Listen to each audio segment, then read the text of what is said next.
The value of a story lies not in its ability to be told absolutely, but in how it transforms. When one text reimagines another, it does not merely revive or restate the narrative, but reframes it. What was once seen as justice becomes control, and what was once divine authority becomes psychological imprisonment.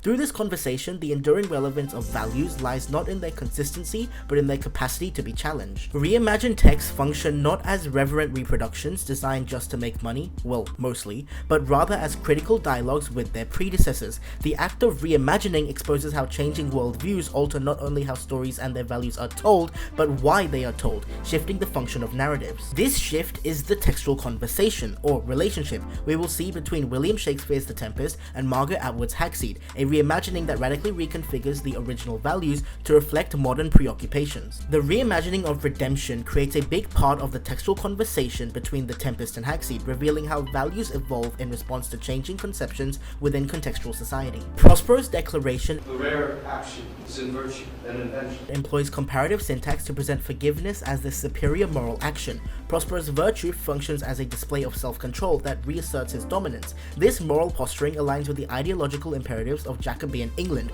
where monarchs were seen as divine agents and place often reinforced the legitimacy of royal mercy. Shakespeare, patronized by King James I, stages Prospero's clemency as a political ideal, a calculated image of the king as both just and merciful, reinforcing the monarch's benevolence and even drawing on the king's own treaties like Basilian Doran. In Hagseed, Atwood subverts this dynamic entirely. Felix reflects through rhetorical question. Atwood reframes redemption. Felix is not concerned with pardoning others, but with letting go of his need to preserve Miranda in memory. This recognition of redemption is grounded in Atwood's 21st century context, where widespread decline in religious affiliation, especially in nations like Canada, has redirected moral frameworks away from divine judgment and toward individualized healing. The post-1970s proliferation of trauma theory, including works like Judith Herman's Trauma and Recovery, reframes suffering not as sin or fate, but as a psychological injury requiring introspection and personal restoration. Atwood mirrors this shift, shaping Felix's redemption through emotional release, not social reconciliation. Moreover, when Prospero frees Ariel, declaring, "Then to the elements, be free," the imperative tone and imagery echo a religious-like creation, casting Prospero as a godlike figure with power over nature and spirit alike. His ability to grant freedom becomes a symbolic act of closure, reinforcing his hierarchical position even in renunciation. Atwood reverses this power dynamic. She uses a paradox to portray redemption not as triumph or closure, but as quiet emotional acceptance. In a world where mental health frameworks have redefined prolonged grief as a clinical condition, and where cultural emphasis has shifted towards living with loss rather than eradicating it, Atwood's portrayal of release mirrors this modern sensibility.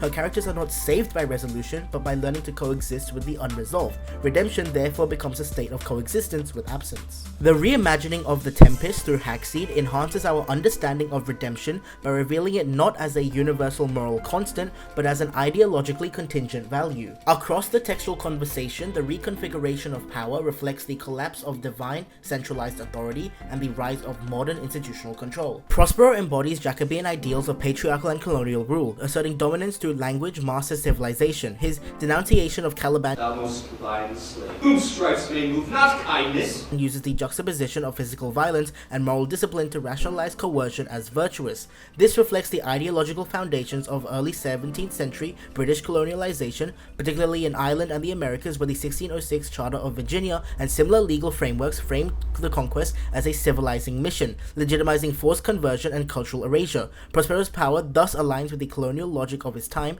domination of power under the guise of education. Atwood repositions this power dynamic within contemporary institutions, but does not dismantle it. When Felix observes that the emotive visual imagery may appear to humanize the prisoners, still it also affirms his control. They are moved by a narrative he has imposed, writing within a context shaped by critiques of the prison industrial complex, particularly following Canadian cases like the 2013 Ashley Smith inquiry. Atwood explores how modern institutions perpetrate control through silence, routine, and emotional regulation, rather than brute force. The prisoners' apparent autonomy masks a deeper submission to structure. Their engagement, however sincere, occurs within boundaries Felix orchestrates. Thus, like Prospero, Felix's power persists, disguised not as domination, but as rehabilitation. Language itself becomes a medium through which power is either imposed or reclaimed. Its function is fundamentally shaped by context, yet its structural role is preserved. In The Tempest, Caliban's bitter reflection, "You taught me language, and my profit of it Because I know how to curse. Employs irony and juxtaposition to expose language as a tool of colonialization,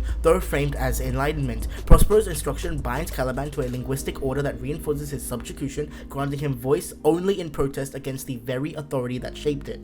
Language here is not liberating but disciplinary, a symbol of Prospero's civilizing power. Atwood, while appearing to subvert this structure, ultimately replicates its mechanics in modern form by having the inmates rewrite The Tempest in their own idioms. Felix remarks using repetition and evaluative language to suggest empowerment, yet this creative autonomy exists entirely within a framework Felix controls. The men may reshape the language, but they do so within the confines of a project designed, approved, and ultimately directed by him. The textual conversation thus reveals a continuity. While the mechanisms shift, language remains a means through which power delineates who may speak, how, and to what end. Ultimately, the relationship between The Tempest and Hackseed reveals that the values embedded within stories are not timeless truths, but reflections of the ideological frameworks that produce them. Through their textual conversation, redemption and power, once framed as divine virtues tied to order and control, are reimagined as contextually grounded responses to grief and institutional structure. Atwood exposes the architecture beneath Shakespeare's ideals, showing us not only how values evolve, but how stories themselves become vessels for integrating the shifting values of society.